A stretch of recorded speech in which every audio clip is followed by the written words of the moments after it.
Welcome to the theatre of your mind. Please leave all anxieties and troubles behind and prepare yourself for the illumination of your imagination with more tall tales and short yarns. Created by Tim Carroll and Eric Camilleri. Well, g'day, youngsters. Number 5 comes alive. That's right, 1, 2, 3, 4, 5. 5. This is Series 5 and Story 1. Thanks for tuning in, and I'm really glad that you found our little podcast here called Tall Tales and Short Yarns. On behalf of my partner in rhyme, Mr. Eric Camilleri, the musical genius he truly is. You know, he and I, we're both kind of the same age. Which is, mate, age is irrelevant, but we've known each other for over 50 years, can you believe it? For most of that period, we lost contact. We started off as little kids together in the local neighbourhood, briefly went to the same school. Eric was always smarter than me, so he was in like the clever classes while I was in the slow learners class. Yeah, mate, I'm a slow learner. But, you know, if there's ever any living proof to encouraging you, just don't give up, man. And we all have little talents in life, and maybe if we're lucky and we stay positive, we find them. I'm still looking for mine. Eric found his, though. He's literally a composer of music of incredible worth and enormous talent, and I'm so fortunate to be working with him. And he's probably listening to this now because I record this here in the lounge room of my little unit here in the harbour city of Sydney in Australia. And he lives about an hour or so away up the north coast, what we call the Central Coast. So I sent it up there to him on an MP3. He has a listen to it like he's doing now, and then he gets the vibe and he composes music, and then he plays the music through his many ways. I don't know how he does it, man. Is it a computer or a musical instrument or a combination of both? I don't know. But anyway, Eric, I love you, brother, and it's so good to be working with you on this. And dear listener, whoever you happen to be, I love you too, man, or human, as we should say, because love's what it's all about.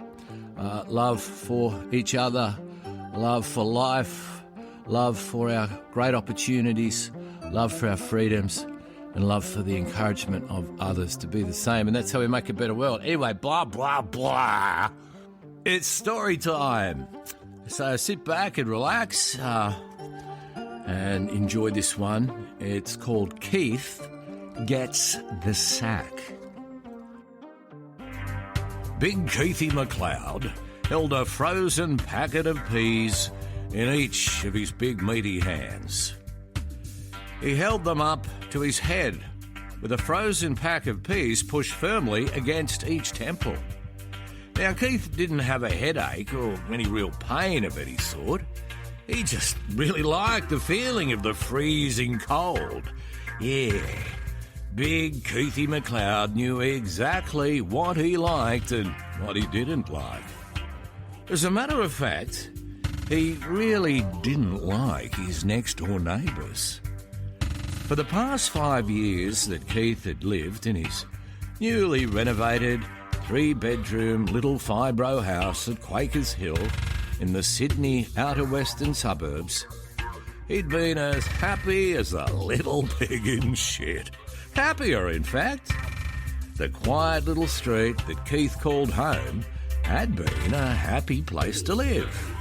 Until those friggin' dickheads next door had moved in. Now what with their loud doof, doof, doof, doof music playing loudly all night, and people in their cars coming and going through to the early hours of every single bloody morning, Big Keithy, well and truly, had the shits. He tried to have a word with them about it, but they paid no attention and actually gave him a little bit of lip. Now, the cold of the frozen peas kind of calmed Keith, at least a little bit. Anyway, not to worry, because everything would soon be all right. Oh, yeah. Big Keithy McLeod smiled to himself with an evil grin. It could have possibly knocked a Mormon off his bicycle at 50 paces, mate.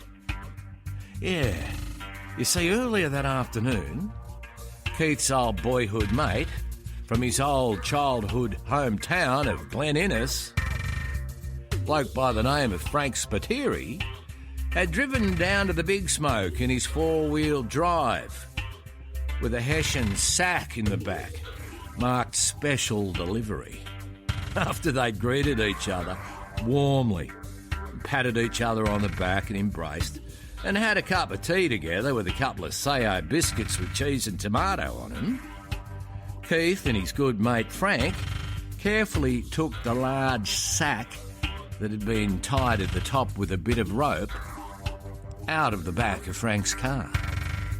Now, they tried not to laugh or to make any noise at all as they quietly crept around the side of Keith's troublesome neighbour's house.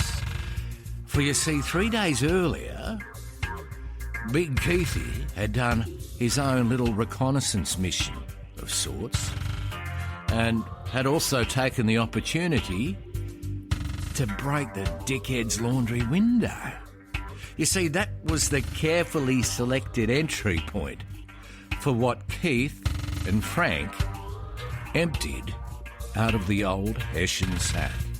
You see, dear listener, Glen Innes at this time of the year was well known for its unusually high population of deadly red-bellied black snakes.